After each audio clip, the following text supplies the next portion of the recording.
Okay, we are perfect. Looks like we're live on both streams. Well, welcome everyone. And I am here with Jake Snyder. And Jake reached out to me a couple of weeks ago. And I thought it would be great to bring Jake on because he's got an inspiring story. I think there's a lot of people who, contend with some financial, burdens as far as getting themselves overextended. And that's something you've had to contend with, Jake, and you've kind of dug yourself out of that hole. And you now live on a farm, or you've purchased a farm that is, 100 acres, and you own it debt free. So we want to talk a little bit more about how that came to be and, what you had to go through to get to that point, because I think that's something that most all of us probably want to be, is debt free, in whatever we do. And so we'll talk a little bit more about that. But one of the things that I also want to talk to you about is you've been involved with some community building efforts, and you've got a group that you've started called Indiana Sustainable Living. Maybe let us know kind of how that took place and, where you're at with that particular project. Yeah, honestly, I'm really just getting it off the ground, but kind of how I met you was an interview with Jason from Kentucky Sustainable Living. And I just reached out to Jason, kind of said, hey, I think what you're doing is great. I would like to meet you. I would like to see how your group runs, and I would like to copy it. I mean, I feel like what they're doing is just really spot on. And I kind of just said, I don't think I need to reinvent the wheel. I think I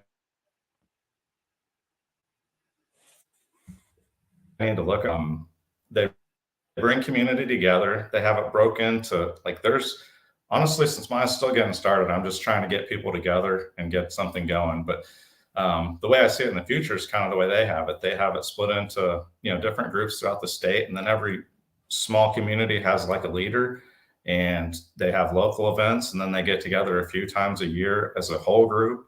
I've actually went down to Jason's. I've taken medical training down there with Chuck, which I mean, honestly,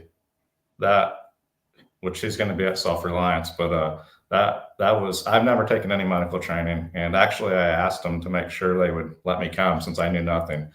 But that was just really enlightening. And then I went down, helped them process some pigs, and just met some of their other people, and it's just really cool what they're doing. And when I went to Southern Indiana, I'm not one that's ever went out and met my neighbors. Honestly, where we've lived, I just live there, kind of do my own thing. I don't worry about getting involved with other people. I don't want them getting involved with me.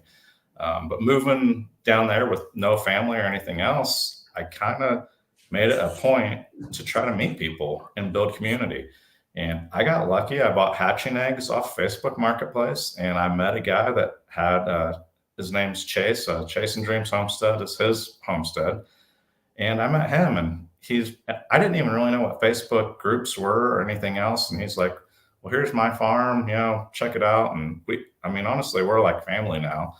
But through that, he had a meetup, and I got involved with him. And it's really just been extremely, extremely great experience. And not only just those people, but I've made it like every time one of the first times we were down there, a neighbor stopped and talked to me at my place. And after that happened, I was like, man, I can't believe that person would just come in our driveway and come back here and talk to us.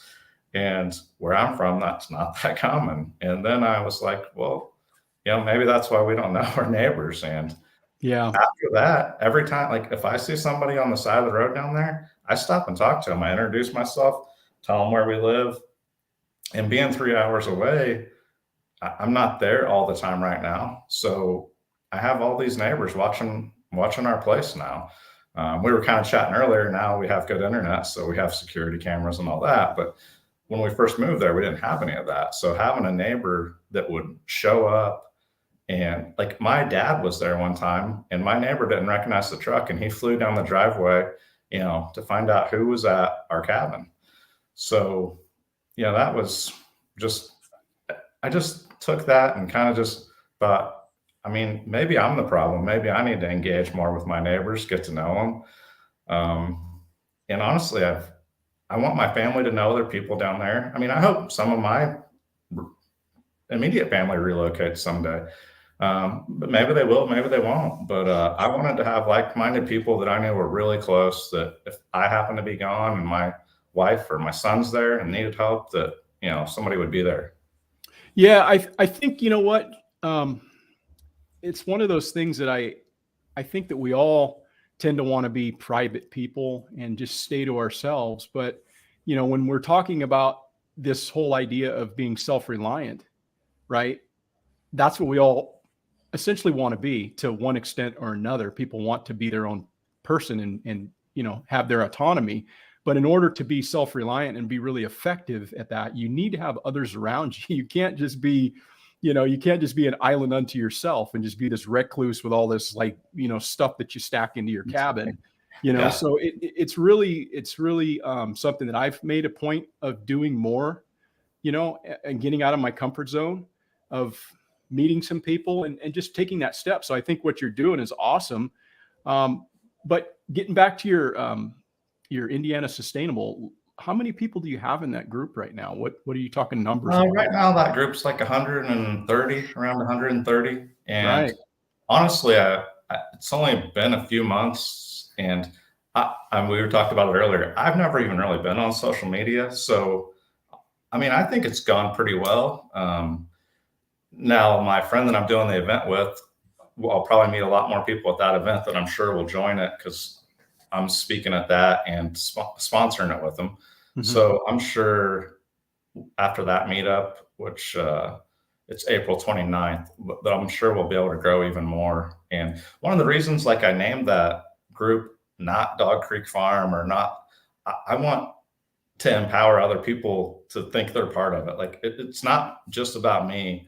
I want it to be about the whole group, where other people will take ownership too. Right.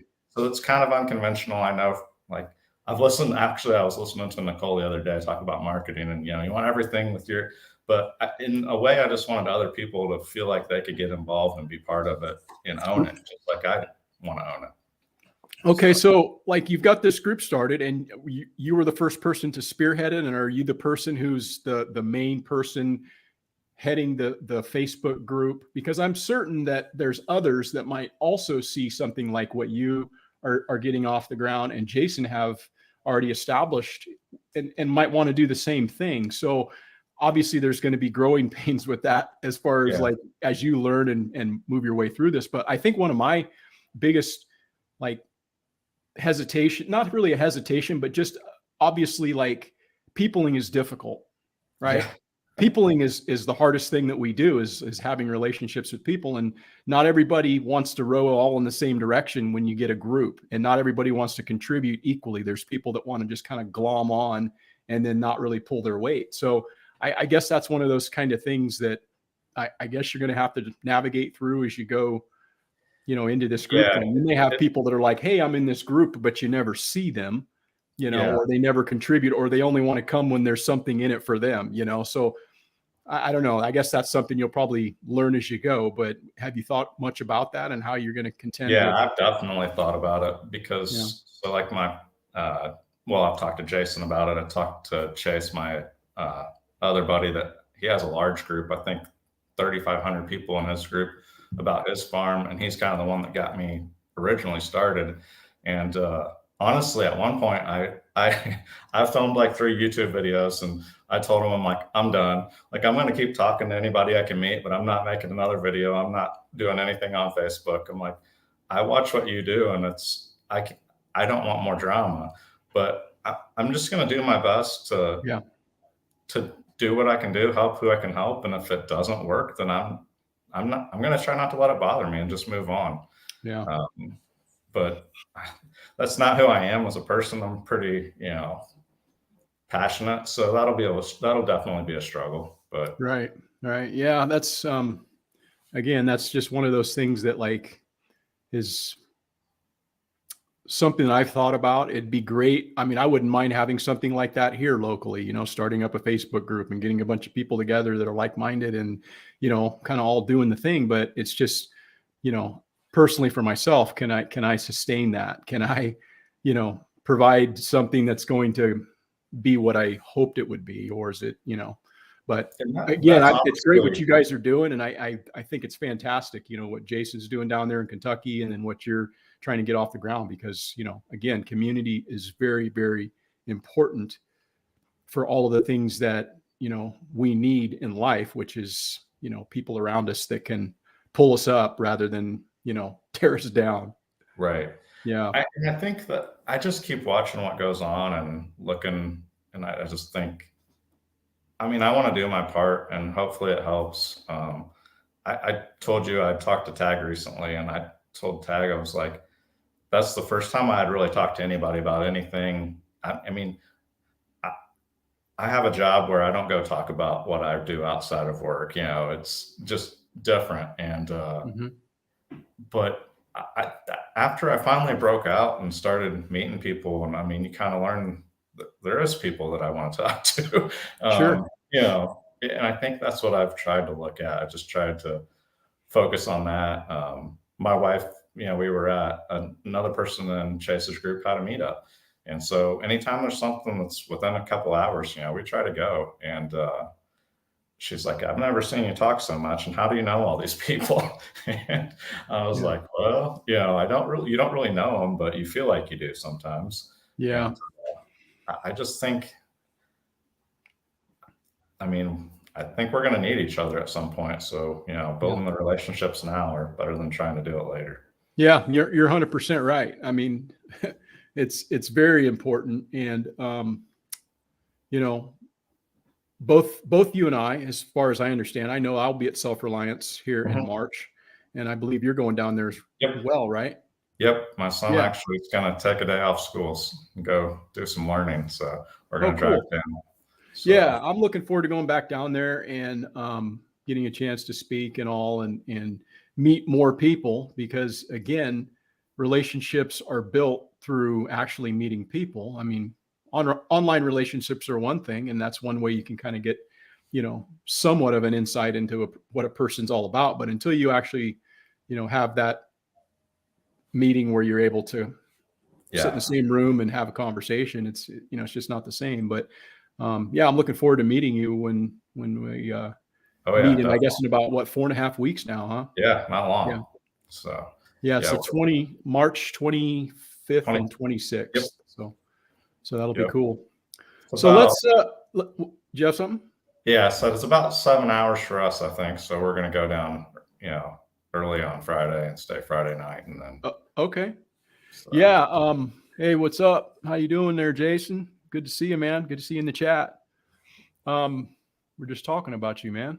Doing big things down there in Kentucky, chopping up pigs and doing all that stuff. So good deal. And honestly, like Jason meeting you in person there is actually how, I ended up finding out about you and all that. So it's yeah. I mean, 7-hour drive for you, and it was like about a 2.5-hour drive, 2.5-hour day drive for me. but yeah, it's just one of those things, man. If you want something in life, or you think that it's going to in some way benefit you, and that's what I was looking at as far as it's going to benefit me, because I'm going to get the chance to meet people and to make connections with people that I've seen on the internet, and then you get a chance to actually meet them, and it's just different. And so you have to invest in the things that you think are important in your life. And so, like I say, if somebody wants to come down there and meet either myself or you, we'll be there. And if they don't want to come and meet either of us, don't worry about it. There'll be other cool people to talk to. Yeah, definitely. Right. So, let's talk about your farm, man. Like, obviously you're a person that's like rich, right? And you inherited that 100 acres to be debt free. I mean, like, did you win the lottery? What'd you do? I mean, like, yeah, it's funny. I mean, that's kind of and I work in sales, and most of my customers don't even know I have the farm, because I don't want to go through the explanation of explaining, sometimes you just have to work really hard and, save your money and not, buy $90,000 vehicles. And, so it's been a long journey. I mean, I've talked about it a little bit, but I mean, I I went through a divorce. I was bankrupt, no money.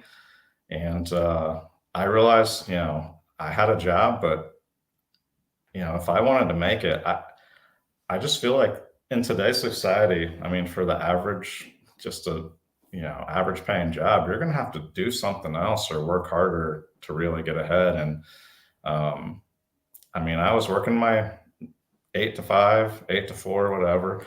And I would get off that job and I started an eBay business. My mom and grandma had always been resellers, so I knew the hustle.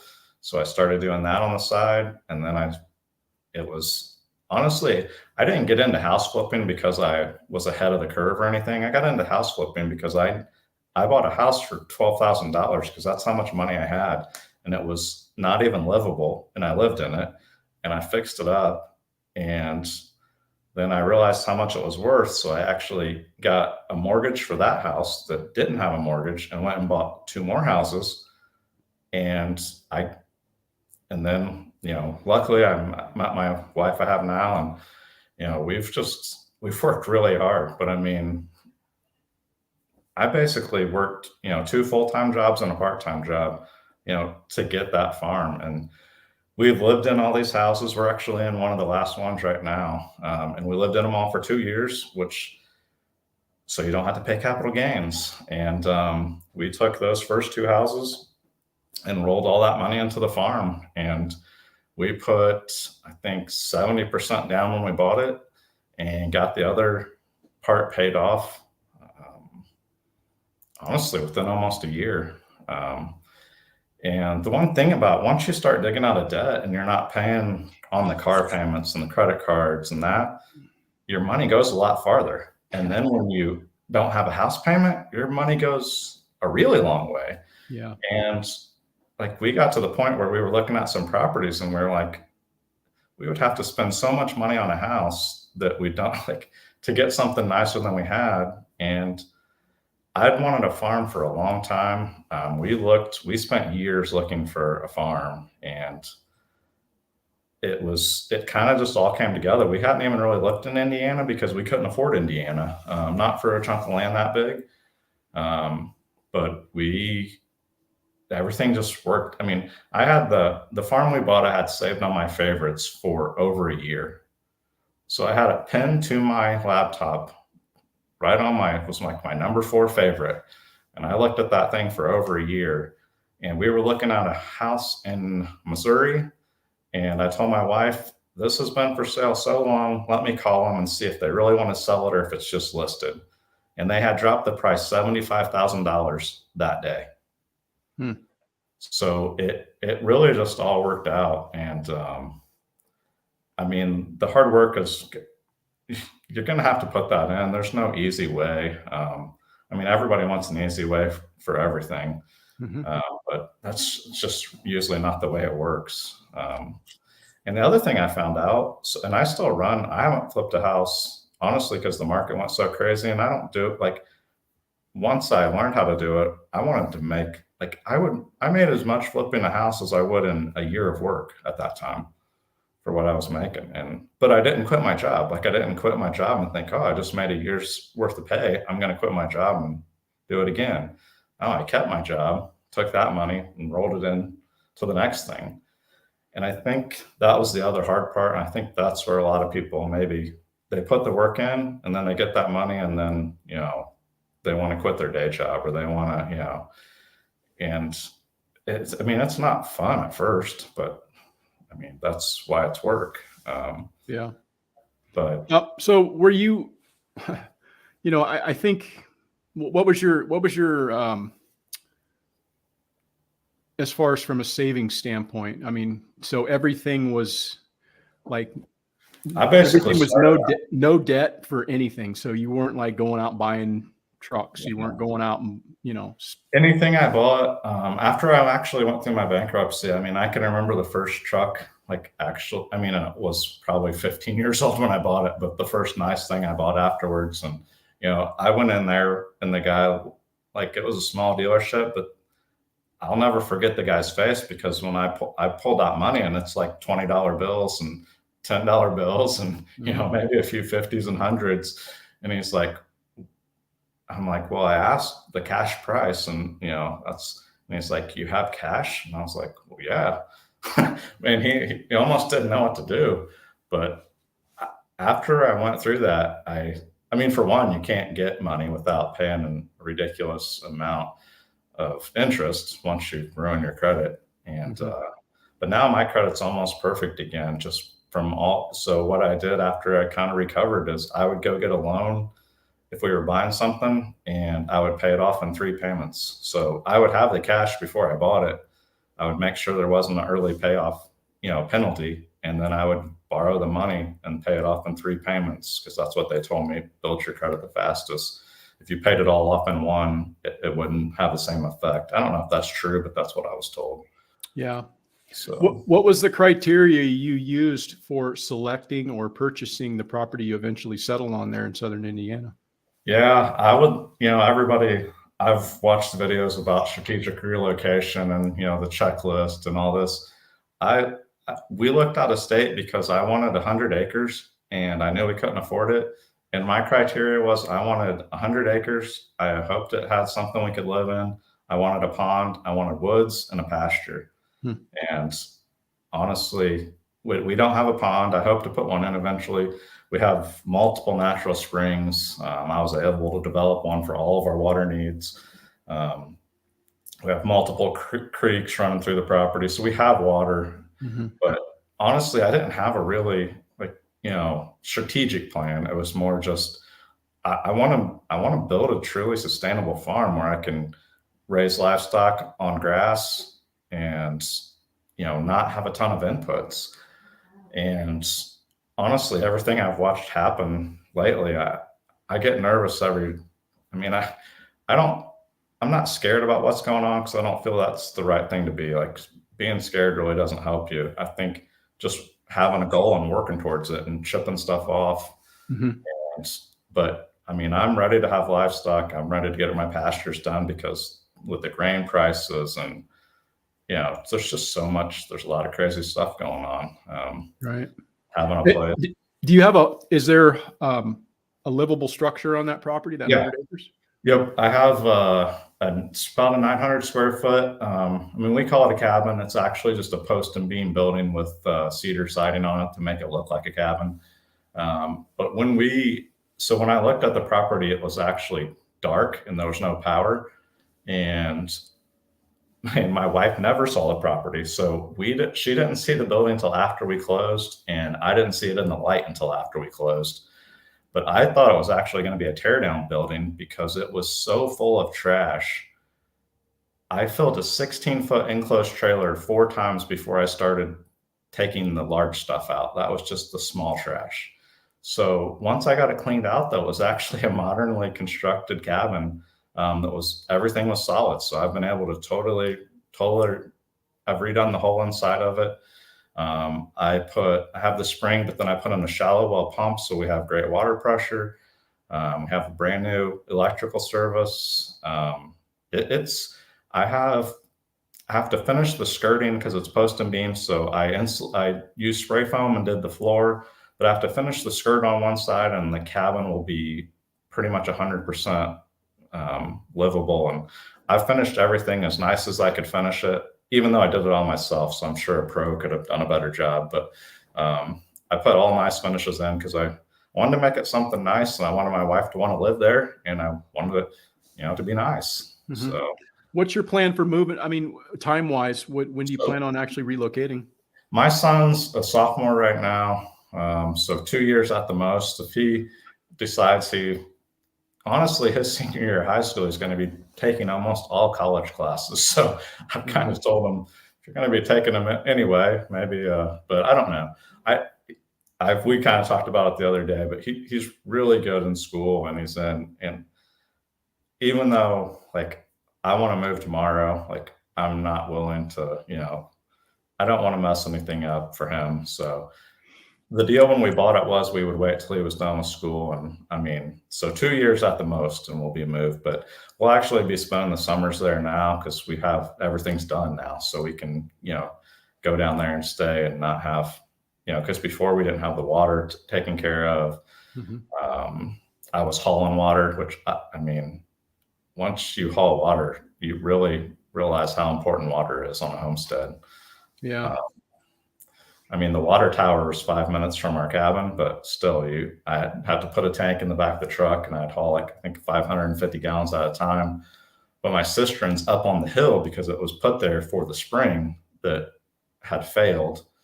And honestly, I was a little intimidated to fix it. It's something out of the norm. I mean, I've done plumbing. So when I first started redoing those houses, I didn't have any money to hire people. So I learned how to do everything. Um, we joke that we were rich because the last house we did, I got to hire somebody else to do the drywall. So that was kind of our joke that we've really made it. Yeah. But working on a spring's different. Like that's not in a book, you know. Yeah. My buddy's like, well, that would have been a great YouTube video. And I go, well, since I haven't learned how to edit, I don't think there would have been much left after you took the cursing out of the video. Right. I mean, I was laying in the stream of water, watching it run through the wall that was supposed to be stopping it, and just thinking, how did I get myself into this? And I just decided I was gonna finish it, and you know, because I really thought about just quitting. I was like, no, I'm going to finish this and see if I can make it work. And during the drought, I was only getting a gallon every 2 minutes, but I didn't measure it the other day, but I went up and checked it because I pull it out of the tank, out of my cistern because, you know, it would be overflowing. And I mean, it was just gushing water this spring. So and the dam's not leaking at all. So I did do it correctly, but at the time, it was, which after all that happened, I met one of my other neighbors and was talking to him, and he's like, did you do this? I go, yeah. He goes, did you do this? I go, yeah. He's like, you did it right then. He's like, you should have asked me. I would have helped you. I've done them my whole life because down where in Southern Indiana, honestly, everybody on my road either is on a spring or hauls water. Nobody has a well. I thought it was because I just thought they couldn't get water. Like, you know, the wells would have to be too deep, but come to find out, it's a really poor part of Indiana, and even an average well cost is really high for people in that area. So we might put a well in eventually, but after seeing the way the springs developed and knowing that I have at least 3 other springs to develop, I honestly am not sure we'll need it. And we're going to put rain catchment in now that we build a new barn. So I'm going to put rain catchment on that roof, which I honestly think we'll probably have our water needs covered. So yeah, it sounds like you got a pretty good supply there and different options. So that's one of those things that, you know, like you just can't have enough water. You just can't have enough water on your property. So in looking for property, that would be of highest priority for me, you know, in anything that I would buy from this point forward. You know, when we bought this property 22 years ago, I wasn't thinking about these things. You know, it was like, oh, well, the wife likes this house, and you know, the land is good enough, you know, and whatever. But you know, you learn as you go along, and you learn that like certain things are maybe a little bit more important. So obviously, you've paid attention to finding a property with water, which is super good. yeah. Let me ask you this, man. It sounds like you're a person who's pretty patient.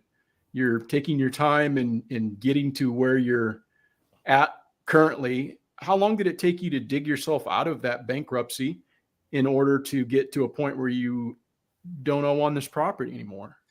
Oh, it's probably,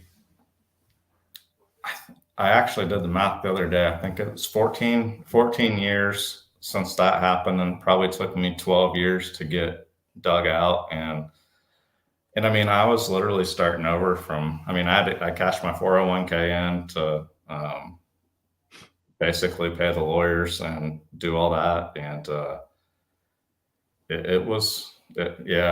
but I mean, obviously, if you don't go through that, I even told you the other day when I first talked about it, I mean, I was a little embarrassed to even talk about it, but after kind of talking to Tag, and Tag said, man, I just think people need to know, like people, you know, there's going to be a lot of people that go through that, and they need to know they can pull out the other side, and, you know, not to give up. And I guess I just kind of took that and realized yeah, maybe it's, I mean, I wouldn't do it the way I did it if I had to do it over, but putting that work in, I mean, I think that's made me who I am. Yeah. Yeah. It's, you know, I think it's an inspiring story because, people look at people with stuff, oh, this guy, he's got a farm, must be nice, oh, he's, whatever. And they don't really understand that, like what had to happen for you to get to that point. It's baby steps every day. It's chipping off those things that like are important to you. And if you can keep making forward progress along the way, eventually good things will come your way. And that's kind of the lesson, I think, of this story of yours, is that like it's taking you 14 years to get to have a property like this. And so, I don't know. I commend you for being able to do that, because like a lot of people want the $80,000 truck and they want the vacation and they want the this and they want the that. And then they wonder why it is that, they're in debt or they're having issues, So, yeah, good on you, man. That's awesome. Yeah. I mean, we're honestly really trained as a society. I mean, that's just what's pushed. I mean, I just think it's just brutal that, you have to learn the hard way, but, Yeah. yeah. Well, there's so much for us to consume. Everything is consumerism, and I get it. I'm a Make it easy. consumer. Yeah, I'm a consumer. I like buying things. I like, having certain things. I got way more things than I actually need, and I think about that often. You know, but at the same time, I'm not too far over my skis either. I'm not in debt. Yeah. The things that I have are things that I don't owe on. And so that's, I think the difference is that like, you just have to like, if you want something in life, you just take those baby steps and you don't, you don't get too far ahead of yourself. And like I say, I commend you for what you've been able to do, man. That's super good. I mean, we talked about it the other day. I mean, when we bought, it was 51 acres next door to us, and we purchased that just this year. And it's the first time we went back in debt. And even though we put a sizable down payment and, have a plan, I mean, it's still like the day before closing, my stomach was just turning, even though like if everything goes wrong, like that payment's still not a problem, but it's just the thought in your head that you don't owe anybody right now. Mm-hmm. And tomorrow you're going to owe somebody again. But right. It was a solid plan. I absolutely think it made sense. And honestly, my wife's the one that pushed me. Like I was nervous about it. I was nervous about putting the offer in, and I've heard other people talk about it a lot recently. And maybe it's because when you think about something, maybe I've heard it before, but it hasn't sunk in. But I've heard a lot of people talk about, generational wealth and building something that you can pass on. And I mean, now that farm being 150 acres is something that's just really hard to find where we're at. And, if my son doesn't do it, then he'll have a big farm to sell, I guess. And if he does do it, which obviously I hope he does, then, I mean, he's going to have the start that everybody says like, oh, it must be nice. Yeah, man. I mean, that's what you kind of want. I mean, yeah. Yeah. So like, I don't know, like, I want to make sure that people understand the property that you had, the 100 acres that's debt free. You purchased an additional 50 acres that's adjacent to that, correct? Yep. So we have 150 now. Okay. And honestly, the house we live in we were totally debt free. I mean, both the farm and the house we live in. And theoretically, our thought is when we do move, we'll sell this house. If we don't have the other property paid off, this will obviously pay off the 50 acres where we live now. So, of course, you never know what the market's going to do. And that was the thing that scared me. I took advantage of a really bad market, and that's how we're able to buy the farm. So, and I even mentioned it to you, like I've never bought a property that had an emotional, I've always kept the emotion out of it, which is how I think we've been able to be really successful at real estate. It's keeping the emotion out of it. Even when we, even when we bought the farm, they had reduced the price $75,000. I still offered less than what the price was, and I was willing to walk away. Did they go for the lesser offer? Yeah, Sweet. and it wasn't much less, but what happened is they wanted to keep 6 acres. So we ended up getting 100 acres with the cabin in southern Indiana, and it's all relative to where you are, of course, but this was pre-COVID, and it sold for 220,000. And just what COVID's done to the real estate value, the 50 acres wasn't much cheaper than the 100. So, I mean, that's how much our real estate values changed where we're at. Yeah, I saw that video you did, man. That's a pretty sweet property. There's like a dairy barn on it and some other structures on there that are pretty legit structures, it's nice. Well, and I tried to offer them less, and they actually didn't respond to my first offer. They said, give me a reasonable offer. And I was like, but the really nice barns and stuff that are on that property are only probably 20 feet from our property line. Mm-hmm. So if somebody else bought that property, because it used to be one farm, so it makes sense that it's the central hub of the whole farm. But even though that property is 50 acres, our property is 100. If somebody bought that and did something with it, what they're going to use is 30 feet from what we use. And that really, obviously, kind of, it isn't ideal. And it's on the wrong side of the creek for the people that bought it. So they would have had to put a drive over a wide creek. And I'm like, well, do you guys know how much that costs? Because I priced it. And they're like, well, we don't care. That's the next person's problem. But we ended up, I think we ended up getting that for 180, which I wanted to get it for like 160. But yeah, man, that's what COVID's done to property values. I'm just scared but I've kept watching, and it honestly seems like the prices in the city might be changing, but really the rural property, I have not seen losing much value, at least where we're at in southern Indiana. Yeah, I think a lot of people are looking for a little bit more rural land, so that's going to definitely drive up the cost and inflate things a little bit, I would think. Well, part of the inflation comes from people, just like probably where you're at. Like, I mean, so my realtors' last 3 buyers before me were all from major metropolitan. I think they were from the other coast, but they were from I think New York area, and all places where even 15 acres for 100,000 would seem crazy, and that's those buyers are looking out in places like southern Indiana, and that price to them doesn't seem like very much. My septic guy he's a local guy that's lived there his whole life, and he was really like reading me the riot act on part of the reason these land values are so inflated are because people like you move down here and you pay too much. And I was like, well, I would like to pay less. Do you want to sell me some of your property for less than it's selling for? He's like, exactly. Well, no. So I said, well, what do you do?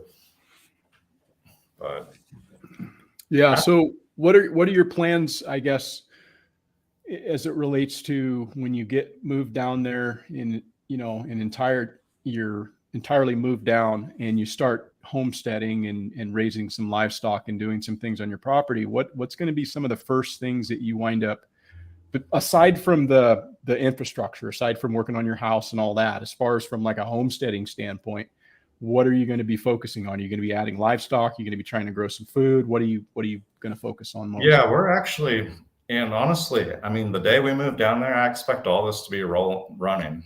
We've already got a lot of it in place. I think last year I planted 15 fruit trees and kept them alive through our drought in southern Indiana. I mean, we didn't get rain for 2 months, I think. Kept everything alive. I planted 2 months, dude. That ain't a drought. It is here. That ain't a drought. You got to come to California.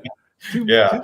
I think you guys are used to it, I guess. Yeah, we're not used to it here, especially when you don't have your spring working and you're hauling water. So that's Yeah, But you guys typically get summer rains, no? yeah, So yeah, but yeah. so I got those planted. I probably got 25 berry plants planted. We rent out, so we had 35 acres of tillable on our current farm, and the new farm has 12 acres. They both rent to the same farmer, which does conventional agriculture. I mean, sprays Roundup on everything. If his tractor drips when he's driving across the yard, your yard's going to be dead. But not living there, I just didn't feel like I had a lot of options. Mm-hmm. So this year, this current year will actually be the last year we rent our farm ground. This fall, I've already met one of the neighbors that I literally met. He was on the side of the road. I pulled up and introduced myself and asked him where he lives and what he does. And he is a local farmer. He's already given me a price to work the ground and plant my pasture. So I will actually plant the pasture this year. So it's actually developed and ready to put the livestock on the day we move. So I'm working on fence. Mm-hmm. I started doing that this year. But yeah, I'm still, one thing I've really loved, I talked to you about how I've loved being able to meet so many people. I've done the same thing kind of on the farming. I'm kind of a crossover. Like I like the prepping side, but I also like the actual producer side. And we've went and visited probably 5 or 6 different grass-based pasture farms and just went over how they raise them, how they do it. And it's honestly, I mean, I grew up raising livestock, but it was always show livestock. Mm-hmm. Ironically, I mean, I've shown every livestock basically there is, but we've never produced anything. Even though we had the animals, we never used them for meat. This year when I did rabbits and hogs, this was the first year we actually raised something for meat and butchered everything ourselves. But I look to have all that literally set up and ready. I mean, I actually have a neighbor now that I met too that already does grass-fed beef. So I might even, if we weren't planning on doing a lot of cows, but because they're so easy to take care of and he already does them, I'm looking at, once I get my fence done, I will let him pasture some of his cattle there just so he can watch mine. So I will actually be able to start the cattle the year before we even move. So Mm-hmm. Yeah, those types of relationships are pretty cool to be able to get going, man. Like, if he could provide you the meat or whatever for, mhm. Some pasture in exchange, those sort of things are, I think, how things used to be done a lot more. And I think there are a lot of places that are doing that still, but it's almost one of those things that's kind of like not done as much. We've kind of moved to our separate quarters and stuff like that. But I think, since 2020, a lot of those ideas are coming back into more focus, Oh, I And so, definitely agree. yeah, that would be cool if you could get something like that going, because, it's mutually beneficial for all involved, Yeah, I mean, and I've already talked to him. So basically I don't have a lease with my farmer, but it's kind of just a gentleman's agreement, and I want him to have a year notice. So, um, and honestly, our farm ground doesn't rent for much. It's not great tillable land, and it does pay the taxes and insurance though. So, I mean, it's better than nothing, that's for sure. Mm-hmm. But it's developing it into like our futures, obviously the most important thing to me. So, Right. Yeah, I mean, I that's just commented on my soil there is just basically clay. Like, I mean, I used a bag of compost on every fruit tree, and I think that's honestly, and then I raised rabbits. So I hauled rabbit manure 3 hours from my house where we live to the farm.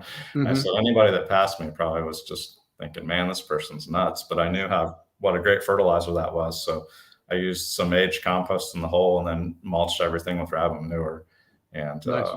it really helped. But I mean, I have so much soil work to do, and we'll be buying we're going to put raised beds in this year, so we'll buy for those. But then once we're there, we hope to develop a lot more. Yeah, that's good, man. Those rabbits that you butchered, though, were you feeding those to dogs, or are you eating those yourself? Oh, I ate them.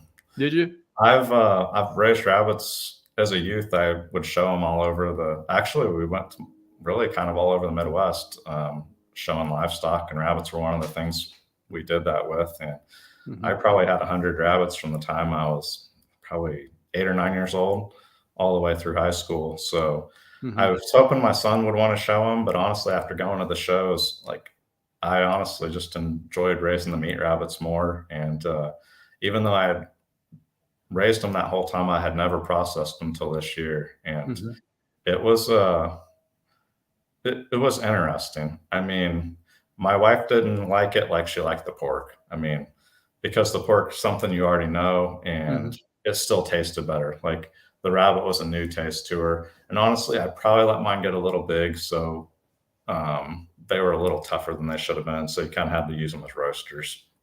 Yeah. That I was wonder one. how those would do just running them through a grinder though, you know, because like anything can taste pretty good once you grind it up, you know, and put it with something. Well, and honestly, the raw dog food market is so this is the first time once we bought this new section of farm, and then going into the spring, we knew we were going to spend the summer there. So I've got rid of all my rabbits and all my chickens because we had too many to really count on a neighbor here to take care of them as long as we were going to be gone. So I'm going to go ahead and move all my chicken tractors, my rabbit cages. I have an old barn that's kind of fallen down that I'm going to help out a little bit and use that for like the chickens and the rabbits. And I'll run the kind of like the Joel Salatin, where I forget what they call it, but they basically run the chickens under the rabbits, which then scratches everything under them, and it'll start composting better and also keeps the smell out of the barn. So I'm going to do that in one of my older barns, and I'll have that all set up. Then I have a couple chicken tractors that I use for the meat birds. And one of the big things that we're getting ready, I've actually hired a few things out down there just because I'm so far away. I can only spend so much time, but I'm going to have the inside of our pole barn finished. And then I'm putting in a processing area for the chickens and the deer. Obviously, we do a lot of deer hunting, but then we should really be able to process about anything. So my buddy that we did the pigs with this year had a cool bot, and honestly, that thing worked great. And so I'm just going to build a little insulated room and put that cool bot in. And so you'll have a walk-in in it. Yeah. In other words, yeah, cool, man. Rabbits. That's something I've considered, but not really that seriously because I don't even really like chicken meat that much. It's not really one of those meats that I like chicken, you know, it's one of those meats where you got to do it right. For me to taste good, you know, like it's almost kind of a bland, weird thing for me. It's not like I'm like yummy chicken, but rabbits, much the same. Yeah, it's definitely a really lean, obviously all white meat. So I mean, unless you do something to it, you're not getting a lot of right. About. But I've thought about it just from the sustainability aspect of being able to feed like a dog or something, you know, and plus you reap the benefits of the compost that, you know, they generate from their manure. You know, it's really, I guess I've never used it specifically myself, but I know people who have and talk about it, how good it is as far as being able to just actually apply it directly rather than having to worry about it, you know, breaking down because it's too hot, you know. So I'm not I don't know all the terms, but I think it's like a cold fertilizer, or they call it, or you can literally apply it right away. So that would be a big plus, but you know, it's also very hot here in the summers, and you know, dealing with trying to keep those things alive when it's like 115 or 10 or whatever, you know, I don't know if that's in my future, but because something they can they can handle the cold a lot better than they can handle the heat. So it's kind of, I mean, in a cold environment, I don't know many breeders from your area, just probably because of that. The heat is usually the number one thing that'll create problems with rabbits. Right. Yeah. I know John Willis feeds them to his dogs. He's got these big old like livestock guardian dogs. And then that's what he, you know, he uses those to, you know, feed his dogs and stuff. And, you know, raw food is so good for dogs. I mean, we feed our dogs the meat that we process that we don't eat. We'll freeze dry it. And, you know, we feed her a lot of the organ meats and stuff like that as dog treats. And then, you know, we feed her eggs and stuff in her meal because we've got just an overabundance of eggs. But how Yeah. many chickens are you running, man? Like what do you got, or what do you plan on running? So right now we literally have 3 egg layers, and that's because we got rid of everything. Mhm. But I mean, and I just kept the birds really for us. I think we probably had 15 hens, egg birds. And I, I grew up, my great grandpa had silkies. And so I probably had 15 or 20 silkies. And why? Just because, I guess. Yeah.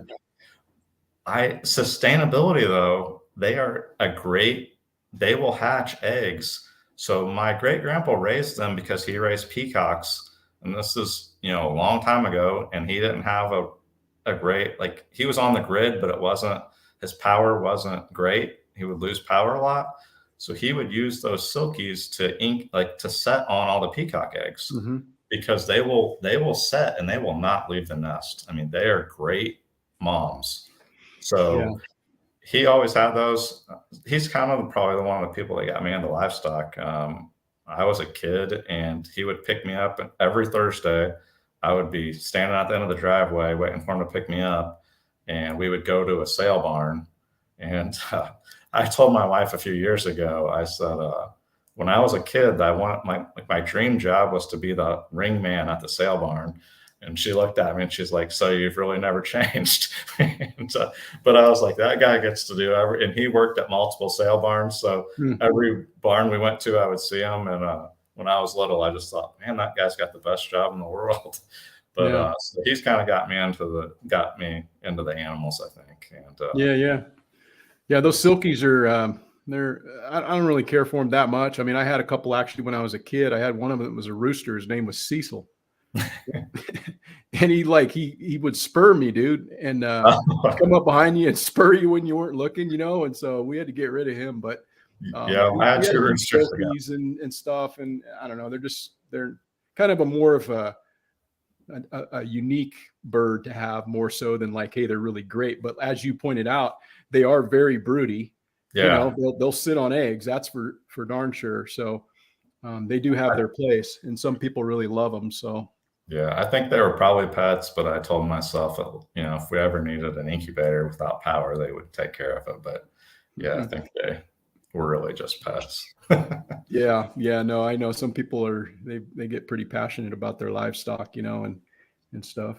But that's awesome, man. Sounds like you got some really good things going on in the future and big plans for the future. So I'm excited to kind of follow along on your journey and see where it goes, Yeah, it's actually we went to a bee class this weekend, so we have 2 nukes on order, so that's another thing we're going to get rolling for the farm before we move, because I'm usually still down there every week. So you said something, nukes? What the beehives? So we have 2. You can order nukes, which they come in a box and they come. Is that what they call them? I don't even know, dude. I'm not a beekeeper. So we're going to have 2 beehives set up this year. And my son actually went to the class with me Saturday. Well, my wife, our whole family went. So we went to a class just this last Saturday and kind of learned about all that. So that's something we get to start on the farm right away. And we'll see. My son, I thought he would get more into it, and he's 16 years old. So, it just depends what kind of mood he's in. But over the weekend was kind of one of the first times he's really dug in and seemed really interested. So, well, check this out. Maybe I can buy honey from you, because I'm not getting bees, man. My wife is like really allergic to honeybees. Oh, really? So yeah, she has a severe allergy to honeybees, and so keeping them here wouldn't be the greatest of plans. Even though I do plant things that attract pollination, on in the garden and stuff. But those bees are just usually so focused on where they need to be focused that they're not really a problem. But I don't really need to be adding like thousands of bees around here on my property. So maybe I'll just buy from you, that would be good. Well, I won't lie. We were kind of in shock when we found out you really don't get honey the whole first year. Really? Yeah. I mean, I knew we wouldn't get it. I knew they would have to establish themselves. I mean, just through common sense kind of told me that. But yeah, they said unless things go perfect your first year, basically they're just building the honeycomb. And then the second year, is when you really start getting a lot of honey production. So Hmm. I won't lie. I mean, I've already had obviously studied some just because I like to learn about everything homesteading wise. And, but this class was really in depth. And, I mean, bees can be a real struggle from the sounds of it. I mean, it's not uncommon to lose half of your hives every year, they said. Hmm. And that was staggering to me. And I guess almonds in California are what drives a lot of the bees.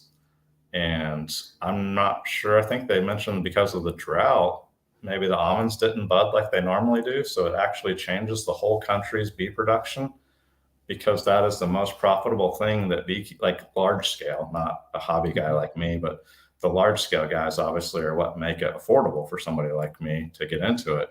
But I guess almond production is what drives a lot of the bees. And that didn't happen this year. So Yeah, there's a lot of almonds here in the valley, and they're putting in more all the time. You know, they're putting in either walnuts. It's a real big cash crop for a lot of these farmers. You know, they've decided that that's where the money's at. And typically, what happens is people figure out where the money's at, and then they invest and they put all this crop in, and the next thing you know, the market's flooded, or they can't sell it abroad or whatever, and then the bottom falls out of that. But for the last, I mean, we've lost a lot of pasture here for the cattle, you know, and people have sold their cattle because they're able to just like, you know, get with these consortiums that are putting in, you know, nut orchards everywhere, you know, and lining them up with these contracts for a specific period of time. And so, like I say, a lot of the places that used to be irrigated pasture where we had cattle in the valley is now like nut trees. So it kind of actually sucks, in my opinion, because driving down the valley, you know, you're now like in a lot of these places where you used to be able to see 30 miles this way and 30 miles that way, where you'd see the mountains and the sunset and the sunrise. You see this wall of trees, you know, and it's like, yeah, this is lame, but yeah. you know, people. So those people actually hire the commercial beekeepers, and they haul hives by the semi loads to California, and they rent or they pay the bee people. Like he said, when he was doing it, because he was running, I think, 10,000 hives. He said that they would actually hire the bee people, and they would pay them like $350 a hive to haul their hives to these groves in different places. And then they just move throughout the country. They just move their bees by the semi load to kind of like, then the tomatoes come in, or then this comes in. It was really interesting. I mean, for someone kind of nerdy about. It totally is, man. Like we're getting ready to do it. You know, it'll be like almond blossom time pretty soon, and they're just going to be these massive, you know, piles of bees. You know, they put the boxes. Yeah. And then you go down another few rows, and there's a bunch of more boxes, and then you're driving through there, and the bees are just like zipping across the road, you know, like going from water to, you know, whatever. And yeah, it's quite something. But beautiful when those almond blossoms are in. It's amazing. It smells good, and it's awesome. Do they grow those type of crops down there, and where you're at in Indiana and all? Or no? I went to a homesteading expo last year and learned about some of the different nut crops you can grow, but it's not a wide variety. Like, you know, where you're corn, at. You guys go corn down there, right? Yeah, we're honestly, so my farm is so poor that they grow soybeans on it. They can't even really grow corn. In central Indiana, where I'm at, where we live now, like it's all corn everywhere. What's the big cash crop in Indiana? Is it corn? Well, I would say corn. Yeah. I mean, it might be soybeans too. It might be 50-50 or so, but there's a lot of corns and soybeans. Yeah, I you know, had never really been back to the Midwest and all, and you know, within the last, you know, since we retired in 2015 to 2020, we did a lot of traveling in our motorhome, and our daughter worked in the Midwest and other places, and we'd drive to see her and, you know, take a vacation and stuff, and get to see the middle part of the country, which, you know, most people view as the flyover country or whatever. And, you know, I just thought it was beautiful. I mean, it was awesome, you know, driving through and seeing some of the places that I've, you know, only like heard about, but I just realized like how much those places have to offer. But the thing that was like very interesting to me, and I didn't even know this, you know, because, you know, I didn't know this, but I'm like, looking around. I'm like, man, look at all this corn. Where's the irrigation? They ain't got no pivots. They got, there's no irrigation. There's no reel lines. There's nothing. And then it dawned on me, I'm thinking they get rain. Well, that's they funny. Just plant the corn and it just like comes up because of the rain, and I was just like, I watched a cattle farmer that was from California one time on YouTube just randomly, and he's talking about all this irrigation, and I'm just like, how can you afford to irrigate a field for a cow? And then I'm like, well, I guess if you have no grass, but it was shocking to me the other direction, like how that could be still profitable. Yeah. But yeah, my neighbor, he was running 2 ag wells, and it would cost him, in the summertime, he said he was paying like $8,000 a month. Oh my gosh. To run them pumps. Both of them, he's irrigating like 400 acres, so it's nice irrigated permanent pasture and stuff. And he's running, several hundred head of cows over there. But man, I'm just thinking, dude, that's like, just don't pencil out, at one point, people could go and put a diesel pump on when diesel was cheap, and then all of a sudden diesel went up, and so it's just one of those things where people chase to see where the money's at, and then all of a sudden that just changes, and it changes everything. And yeah, I got an old truck, but I got a diesel like the week before diesel went up. So yeah, but right on. So any other festivals you're going to or anything, or is it just Self Reliance and other? Yeah, so we have one in Southern Indiana that I'm actually with a good friend of mine, Chase from Chasing Dreams Homestead. It's so he started this. It was the first thing I ever went to. He just had his group page, and he's like, hey, he saw other people doing it. He wanted to have a meetup, and he had the meetup at the state park. It was just out in the field and everything. And I went. We drove. It was like 2.5 hours away. We were there for like 10 minutes, and I'm like, let's get out of here. I hadn't even talked to anybody. And he caught me trying to sneak out and started talking to me. And we ended up staying for quite a while. But he got that started, and I kind of just called him one day. And honestly, I already set everything up, and then I called him. And it's in Henryville at the Henryville Community Center, April 29th. We rented a building. We actually have, we probably have 15 to 20 speakers coming in that day. Just a lot of local people doing local things. And it really just started as him having a meetup. And I just kind of said, hey, can I help with this? And I've already got this building rented if we want to use it. And he's like, well, yeah, I could use the help. And so, yeah, we have a heated building in case it rains. And you never know in Indiana on April 29th what the weather's going to be. But we're actually going to have that in the spring and the fall every year. You can learn. I always post about it on Indiana Sustainable Living or Dog Creek Farm on YouTube. I actually have an interview with Chase on there where we kind of talk about this year's event. But we hope, once I get moved, but we hope to kind of turn that into maybe a monthly get together. Maybe not the whole state, but maybe like a more local people, to kind of have a more intimate group from that group we already have getting together. So that's one of the things I hope to do with Indiana Sustainable Living at some point, is kind of not just get together a couple times a year, but maybe have a monthly or every other month. But for now, we have the event I help him with. It's twice a year. We have the speakers, like really everything you can imagine homesteading, herbal medicines, starting plants, beekeeping. I'm actually going to talk about trapping, because I grew up trapping, and I felt like it. A lot of people have predator problems with their chicken coops, and I'm actually going to give away 6 traps, 2 sets of 3 to the youth, because when I was a youth, I went out and trapped a field. I took a trap I got at a garage sale, and I set it on the ground and put some sticks around it. And I didn't have bait. I didn't have lure. I didn't have a trap stake. If I would have caught something, I don't know what would happen. I also didn't have a license, but hopefully that's far enough back, it doesn't matter.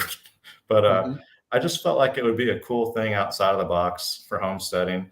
And I'm going to give away 6 traps to some youth, and I set them up so you don't have to have any trapping supplies. So like I put swivels on them, and then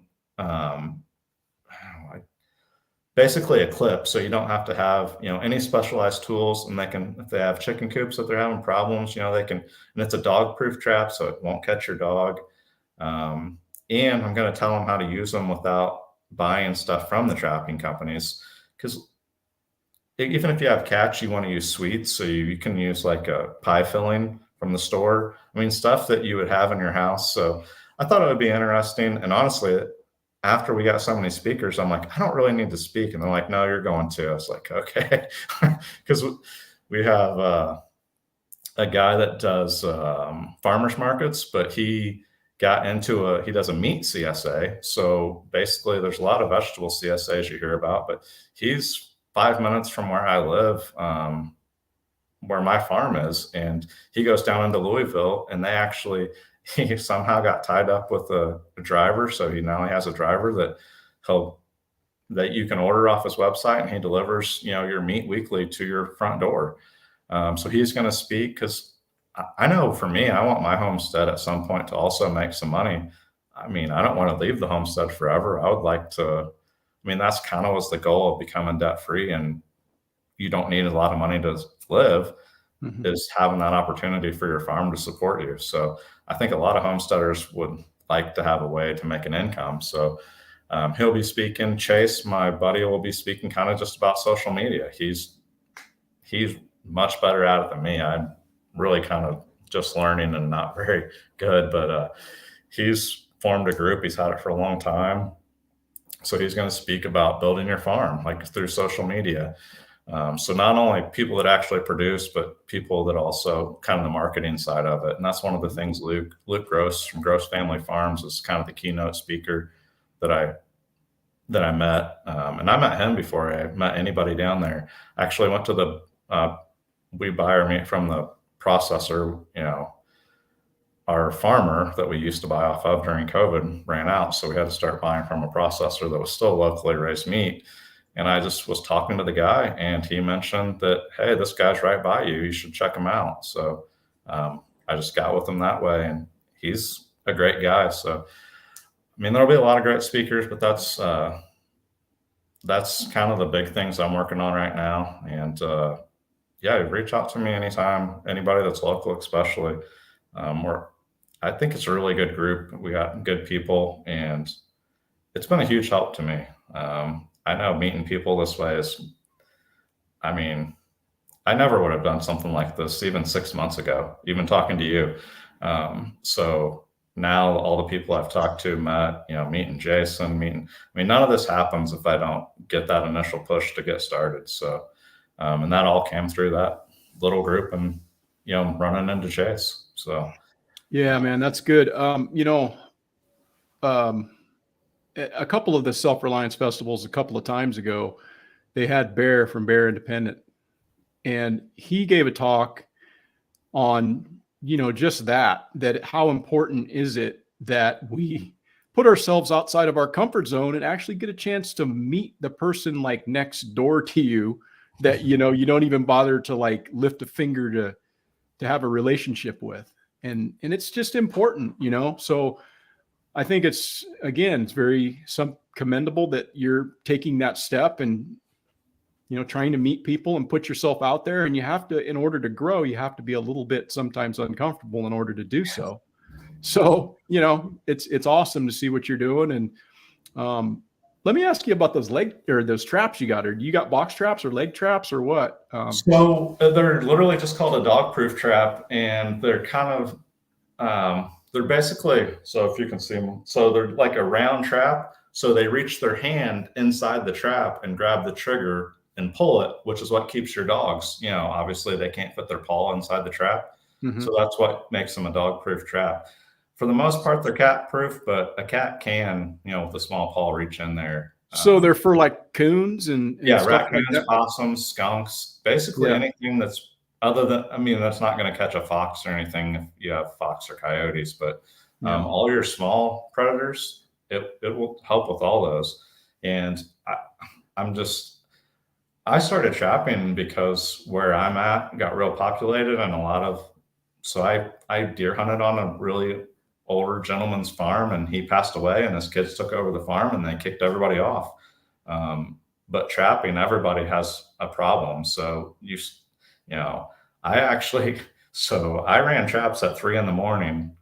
with a headlamp. And then I would go to work, and I worked 45 minutes away, and I had to be at work at 7. So I would wake up at 3 in the morning and go run traps. And honestly, it was, I think it's like the mountain man in me. Like it was, it was really just, I don't know. I loved it. Yeah, trapping's cool, man. I got a bunch of box traps, for squirrels and skunks and coons or whatever, or cats is what I had it for originally, because they were coming over and digging in my garden beds and pissing on everything. So had to relocate a few of them. But yeah, trapping's, it's definitely a cool skill and good thing to know how to do, because there are predators who can be very problematic, and unless you want to sit outside in the middle of the night, with nods on, or do something, like that, how are you going to actually catch them? That's what they do. That's their game, is in nighttime, so trapping is, I'd be interested to hear what you had to say in your presentation. Yeah. So it's kind of funny. I found those traps. I was at a garage sale with my grandma when I was little. She would take me to garage sales, and this guy sold us, 6 traps for a couple bucks a piece. It was I'm sure she had to pitch in. I probably didn't even have enough money, but I started setting those things. I didn't know anything about it. This was before YouTube, and now, right or wrong, you could find 50 ways to do it now. But my family's not we're not really, I didn't grow up with any outdoors people. None of that was really, what anybody did. So I'm kind of the first generation, outdoorsman. And even though we raised livestock, like I said, we never actually raised anything for food. It was all show stock. So it's been interesting kind of watching my family, watch me do something totally different. My great grandparents definitely did it, but they were kind of gone before they could obviously teach me. Yeah. Awesome, man. So let me ask you this about your everyday carry. What do you got to have? What's in your pockets? I just changed to a Glock 43, the Glock 43X, and is that the subcompact 9? Yeah, it is. Yeah. It's a really, really good shooter. But I don't know. One of my proudest moments was probably 2 weeks ago. I bought my son the Glock 44. It's the 22 version. It's basically the same size as a Glock 19, but it's a 22 long rifle. And he asked me why we never clean our guns. And I started taking classes. I'm a big believer in, I will pay to go take a class to learn a skill. I just feel like that investment in yourself is always going to pay off. So I found a local person that teaches self-defense and different, handgun stuff, and gun stuff in general. And so I've taken 4 classes now, and then of course took the medical class from Chuck. But I'm a firm believer in paying to learn from smart people. And I took classes from him. And I used to carry a full size, the FN 509, which I just absolutely loved, but I wanted a smaller gun. But back to my son. So the other day he's asking about why we don't clean our guns. And I said, well, I guess because I'm just lazy when it comes to cleaning guns. And I'm like, watch some YouTube videos, figure out how to do it, and we'll clean them. And he's like, are we ready? Are you ready? Are you ready? I'm like, we'll do it right now. So I get all the stuff out. I look over and he has his gun basically tore into pieces. And I'm like, stop taking it apart. I go, I want to watch in case you can't put it back together. He's like, I already know how to do it.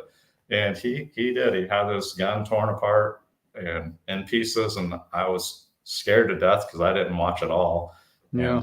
And it's not that complicated, but he's never taken one apart. So, it was, so yeah, we cleaned my FN 509 that I shot in 4 classes and hadn't cleaned yet. So he got to see what a dirty gun looked like, and then he cleaned his clean gun. So yeah, man, lessons learned. That's awesome. But yeah, so yeah, it was a lot of fun. But obviously I bought it, but he went to the gun show just last week and got his first 9mm. So he picked a SIG out, which of course is the only thing we didn't own, a single SIG. So he got this T320 M18, I think it was. And Yeah. Are you guys permitless? I have it, but you don't have to anymore. So Yeah. So you're permitless in Indiana. Yep. Yeah. Yep. And the minimum age for is it 21. 18 or 21? Okay. I think it's 21. Yeah, that's cool, man. But yeah, he actually already has been asking about when he can go take his first class. So yeah. And I mean, he's as big as me, so it's not like he can't handle it. I really got the 22 for him just to get the feel and, just to learn. And it's obviously cheaper to learn with when you're shooting the 22. You ought to see if they got a class down there at TAC Response, man, when you go down to Self Reliance. I haven't learned about that. I just actually found out about that not too long ago. Yeah, I don't know when they put on all their classes and what they've, what do you got to do to get in them or whatever, but like everybody's says it's a really great program, whether you take their pistol or rifle classes or whatever, but they're right down there in that area. So if you're going down, you might look at it, and that'd be. Well, what's funny is I told Nicole from the Living Free in Tennessee, when I met Chuck and Chase at the medical thing, they both talked about Nicole and how nice she was and all this.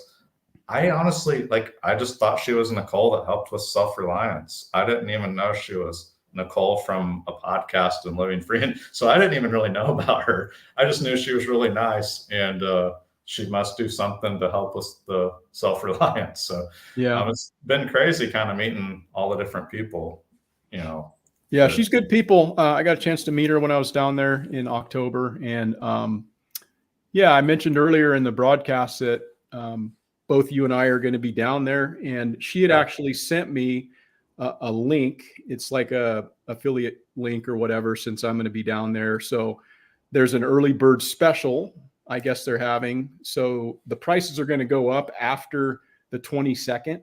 So what is today, the 20th? So there's like 2 days left on that deal. So I actually included that in the show notes. So there's a link. If somebody's interested in going to that, they can click on it and, I guess get in on a better cost. I think she mentioned when you were on with her, I didn't even realize you can actually just camp there.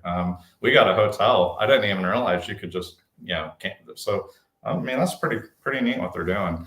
I mean, and it's crazy. I know I can't remember, 7 or 8 hours, but I mean, to me, that's no big deal. But that's been the other interesting thing. How many things happen right around us that, I never even really knew existed. So that's been a really neat thing. Yeah, I think it's, again, like we were talking about earlier, just putting yourself out of your comfort zone, and actually for the things that you are interested in, like bettering yourself for, or saying, oh, maybe I should do that someday.